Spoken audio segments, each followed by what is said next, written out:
আজকে আমি আবার আমার রান্না নিয়ে তোমাদের সঙ্গে অনেক দিন পরে হাজির।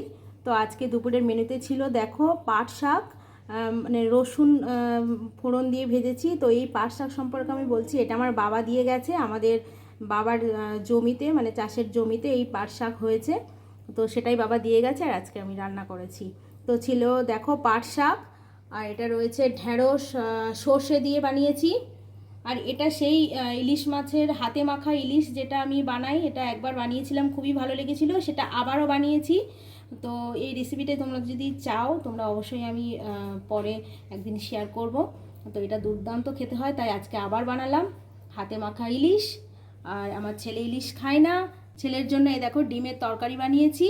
আর রয়েছে টক দই, এটাও বাবা দিয়ে গেছে। আর সাথে রয়েছে গরম গরম ভাত। তো চলো লাঞ্চটা করে নিই। তোমরা আজকে কে কী খেলে অবশ্যই জানিও। টাটা।